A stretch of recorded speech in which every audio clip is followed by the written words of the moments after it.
Hi, good morning. Good morning, everybody.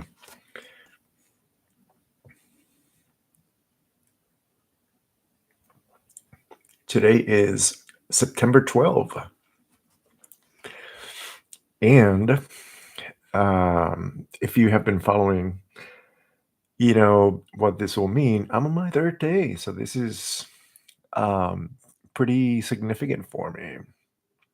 I'm going to be watching today closely. But in the meantime, and before we do any of that, we're going to start with today's reflection. September 12th, thought for the day. What draws newcomers to AA and gives them hope? They hear the stories of men and women whose experiences tally with their own. The expressions on the faces of the women that undefinably something in the expressions on the faces of the women, the undefinable something in the eyes of the men, the stimulating atmosphere of the AA club room conspired to let them know that there is a haven at last. The very practical approach to their problems, the absence of intolerance of any kind, the informality, the genuine democracy, the uncanny understanding which these people in AA have is irresistible. Have I found a real haven in AA? The very practical approach to their problems, the absence of intolerance of any kind, the informality, the genuine democracy, the uncanny understanding which these people in AA have is irresistible. Honestly, I need to agree with that. As a democracy, it definitely works better.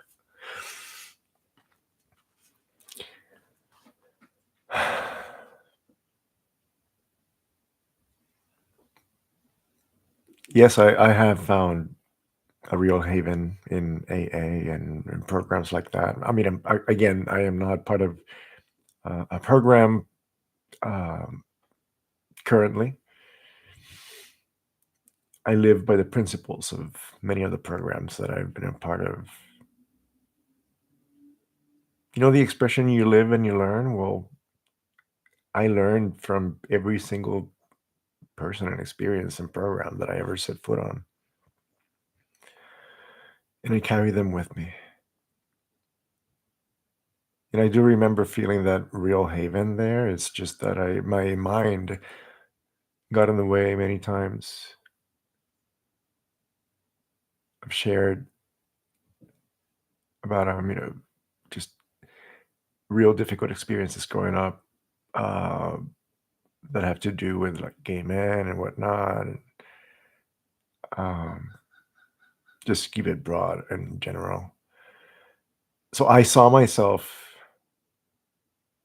in some of these real havens, groups. But when it was when I set foot on, let's call it like gay or LGBTQ friendly groups that I felt insecure and uncomfortable with some looks and stuff. Well, anyway, but that was all in my mind, and I need to acknowledge that because I do need to differentiate. There is a real haven in AA. Meditation for the day. If thine eye be single, thy whole body shall be full of light. The eye of the soul is the will.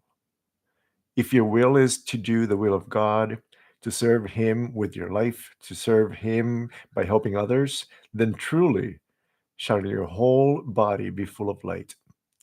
The important thing is to strive that your will be attuned to the will of God, a single eye to God's purpose, desiring nothing less than His purposes be fulfilled. Try to seek in all things the advance of his kingdom. Seek the spiritual values of honesty and purity, unselfishness and love, and earnestly desire spiritual growth.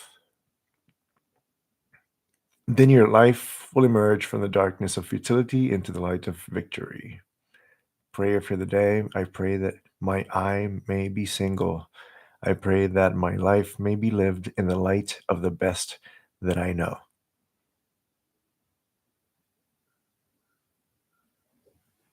The light of the best that I know.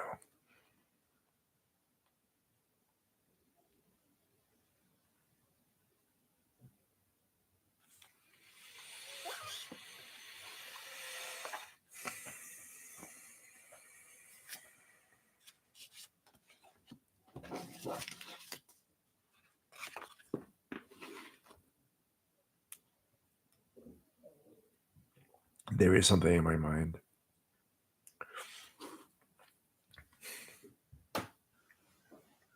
And I'll discuss it um, during therapy. Um, it's good to have a sounding board that knows what they're doing or knows how to listen and how to respond. I love therapy. No, I made the decision, I guess, or I just ran into the situation where I saw a post on Facebook, and why am I on Facebook? Because like marketplace or whatever, but I sold some stuff there. Um, so I saw a post about somebody that had passed. It's somebody from the gay community. It seems to be somebody very well esteemed.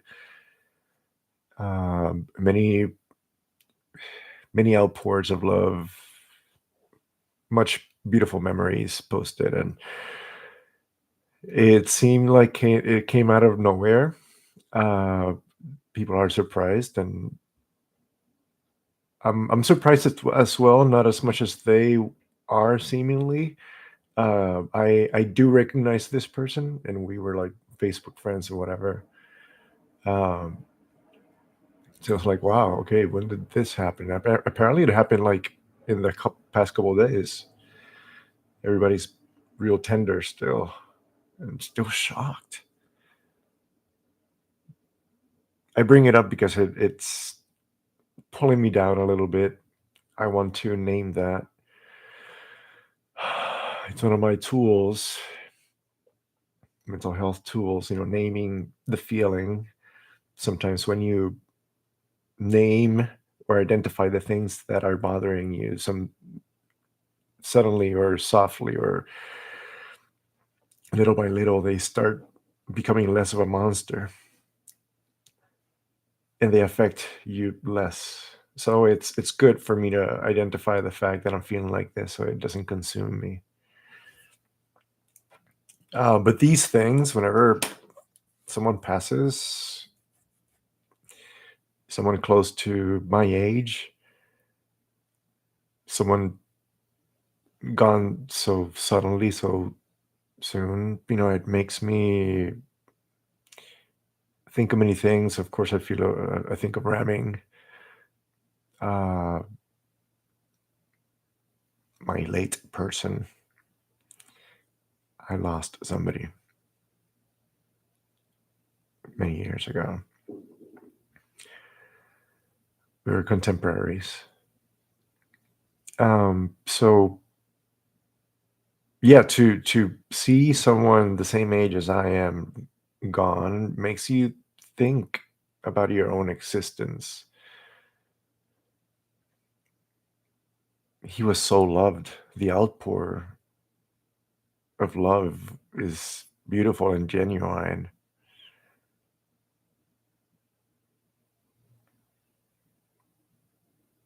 Sounds like he lived a life well lived. And I think that the reason why it affects me is because I really do want to live a life like that. I do want to be in the company of people. I do want to be part of community and family, and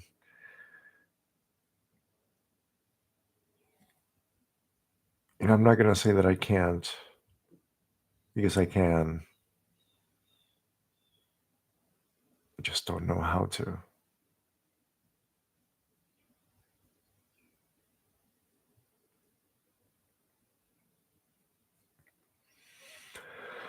Again, I'll discuss that in therapy. God, grant us the serenity to accept the things that we cannot change, courage to change the things that we can, and the wisdom to know the difference. God, I offer myself to thee to build with me and to do with me as thou wilt. Relieve me from the bondage of self that I may better do thy will. Take away my difficulties, that victory over them may bear witness to those I may help of thy power, thy love, and thy will of life. May I do thy will always. Thy will, not mine, be done. I'm gonna. Today is gonna be a wonderful day. Today I'm gonna receive beautiful news. I wonder what beautiful thing is gonna happen today. I wonder. I wonder what today will bring. Cheers.